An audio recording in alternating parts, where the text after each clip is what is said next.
Hi everybody, I'm James, this is Fred. I have to say this.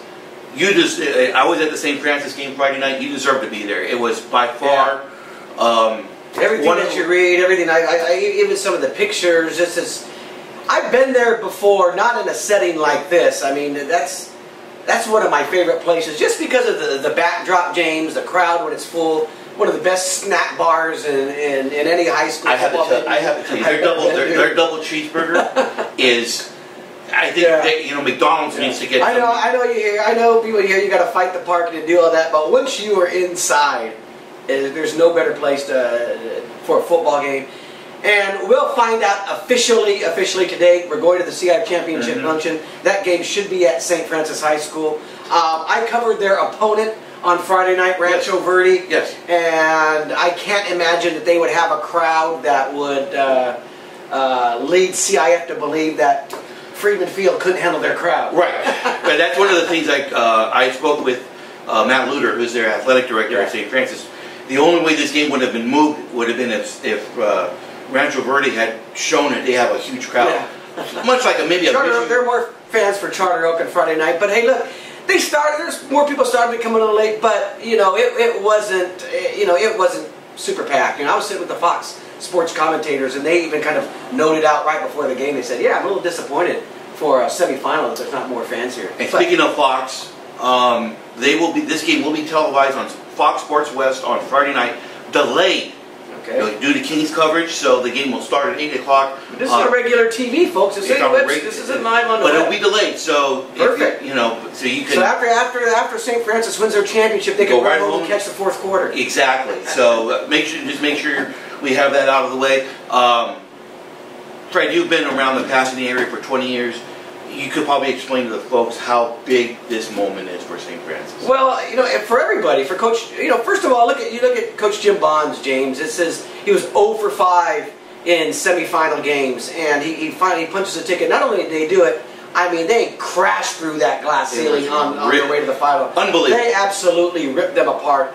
And I think because you've seen them enough. They've had this in them during the year. I think some doubt creeped in when they lost that game against Cathedral. I think there was a little doubt against Lucerna. But when you look from Lucerna on what they've done these last 2 games, they are on a mission. Darius Parantes, their quarterback, what he did in that semifinal game, the pinball numbers that he's putting up, he's on a mission. And yeah, it does mean a lot because this is a school with a lot of tradition. They haven't won a championship since 64. 64. But they've got a lot of tradition. There's a lot of alumni who bleed brown over there. Who it seemed like come back and on the sidelines. I got to tell you, it seemed like the entire alumni was also on this. Friday night. It was jam-packed. When you haven't won a championship this long, and you have the kind of tradition that they have, there's not going to be a seat left in the house on Friday night. I expect standing room only along the sidelines. This is going to be the atmosphere. You're in the San Gabriel Valley, and you're anywhere out there in Pasadena, you've got to go to St. Francis, pay your $10 on Friday night, and watch magic happen. And we had a chance earlier today to speak with Jim Bonds and the rest of the staff and the players from St. Francis High School. Yeah, it means so much to me, to Elijah, Matt, Coach Bonds, everyone at the school, all the alumni. It's so awesome to be here. See a lot of great talent here walking in these doors, and really excited. You fully understand what you guys did Friday night for the school and everything? Yeah, it means so much, and it's just such an awesome feeling to do something that hasn't been done, since my parents were alive. So, like Greg said, honored to be here. Coach Bonds, to get him back here after him winning a championship at Hart High School. That was the last time he was here. He was telling us just the long wait that St. Francis has had. The many times they've made it to the semifinals and just haven't broken past that glass ceiling like you guys were talking about, and just to make it here is a huge accomplishment. No one talks about the run game. You had just about 100 yards Friday night. Yeah. That's a little secret weapon you guys have, doesn't it? Yeah. Between you and Armstead. Yeah. Let's talk about that. The run game at St. Francis, it's amazing. Me and Kevin in the backfield, that 1-2 punch. Kevin's a great athlete. I'm a great athlete, and I feel like we can really attack a defense from anywhere. Having Greg on the outside and Darius as our quarterback, he's amazing. So we can really attack a defense from anywhere, yeah. be a part of the 3 captains and lead our team here. It means so much not only to our team and our school, but all the alums, the community, everyone. It's a really big deal, especially since the last time we were here, it was a really long time ago. So, I mean, I think we're all just trying to relish in there right now, just trying to stay in the moment and just kind of trying to prepare our best and go as far as we can go. Do you guys fully understand what you guys did Friday night? I think we did, yeah, but it's just like still kind of soaking in. I know I woke up this morning, I was like, wow, we have no practice. Like, thank God, like, that's awesome. Like, how many teams get to say we still got practice? So, I think it's slowly like setting in, but yeah, it's still another week of business. So, Fred, they beat Claremont back in 1964, 14-0, and was known as the AAA Divisional Championship game. 53 years later, they're here. So now they play Rancho Verde, coached by Joe Steinberg, we mentioned last week. One of the drills, a great coach, and he likes our show, by the way, huh? Yeah. I don't know if it was him or his assistant I talked to, but they were definitely watching. Let me get my thoughts on this game, because I had a chance to watch Rancho Verde. Again, they knocked off #1 Charter Oak, and you're going to look at the score, and it was 41-22. Really, really misleading, James. If you watch that game from the beginning, Charter Oak looked like they were going to steamroll them. Matthew Chavez, a running back, big chunks of yards, big chunks. They were throwing the ball, doing what they wanted. They had trouble in the red zone. You know, Charter Oak threw an interception. You know, they're leading 3-0 and moving, throw an interception at 7-3. They get the ball back. They had one bad series, muff punt. They get the ball in the 30. They go in, it's 14-3. From there, Charter Oak starts dominating the game again. They come back, they scored 2 touchdowns. Everything that could go wrong went wrong. Second half looked like they were going to get going again. Then they lose their quarterback. Midway through third quarter, they're driving him for the go-ahead score. He gets just knocked out of the game. I mean, almost totally knocked out on a helmet-to-helmet hit. And, from that point on, 4 turnovers in the last 7 minutes once he's gone on fumbled snaps, on just trying to throw Hail Mary passes to get themselves back in the game. Let me tell you something. Charter Oak outgained them by almost 200 yards in that game. Interesting. They were the better team, but it's a high school football game where things like that, turnovers happen. Injuries at the wrong time happen. This happened to Charter Oak last year. They played this game 10 times, James. Charter Oak's going to beat them 7 out of 8, 10 times. I guarantee you that. I watched that.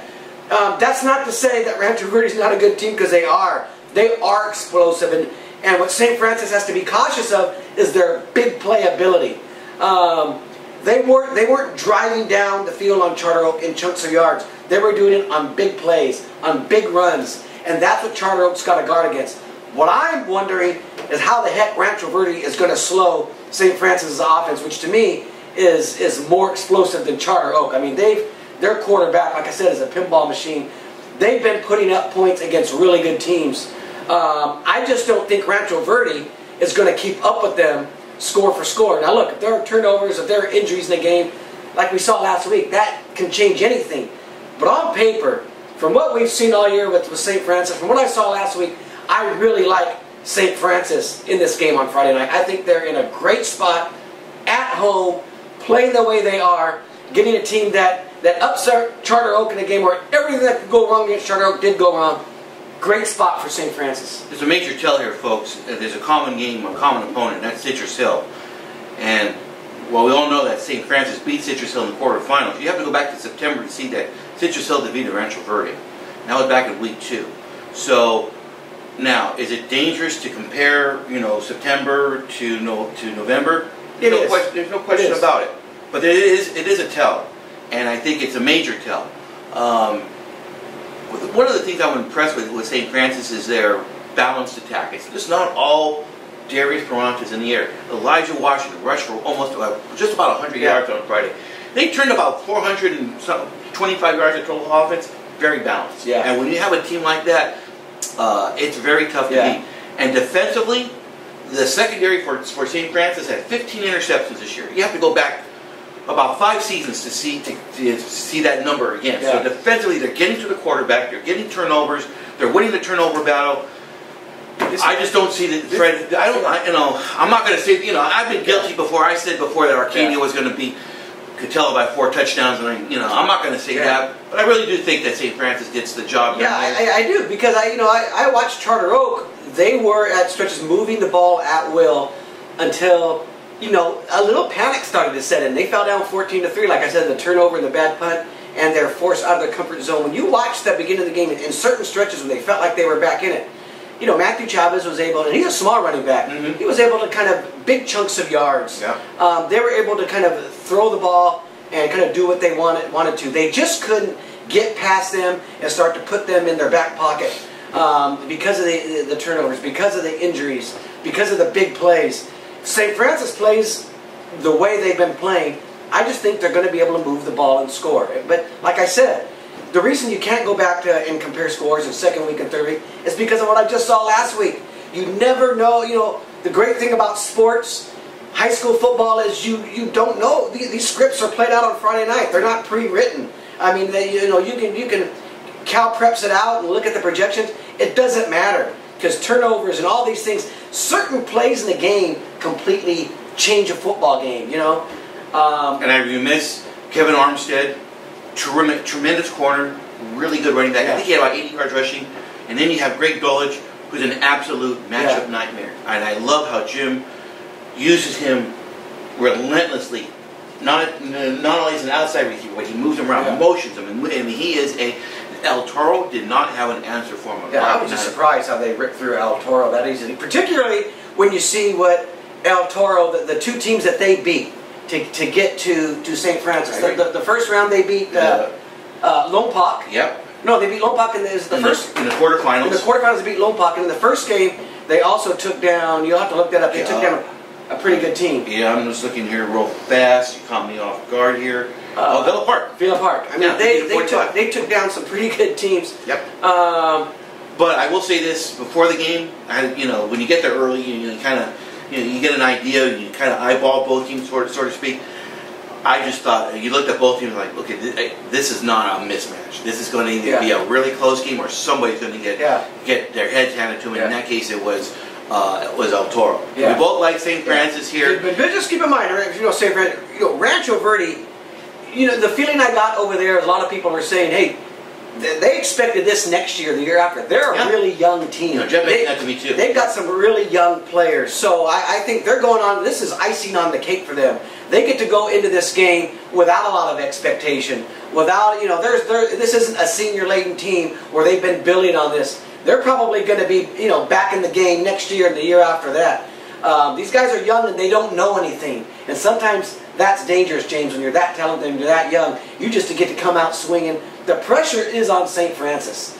One, because they haven't won since the 60s. Two, because Jim Bonds is looking for his first championship. But I think they're going to be mentally tough enough to handle this challenge. I like St. Francis to win their first championship and get to the state playoffs. That would be exciting too. I don't think Rancho Verde had a reporter say back in week 5 that their team was the best team in the division, like some guy did. Yeah, you called this. You called it from the very beginning. Believe me, it wasn't a hard call at all, so to speak. But a lot of coverage this week, folks. And by the way, you had a chance to read my feature on Darius Perantes that's going to appear in the paper this week. It's an amazing story, and I really wish all of you would read it because he deals with depression, and it's a very real plague these days. And I just found out about it yesterday, and I just didn't realize how easy high school athletes can get it today. It really is.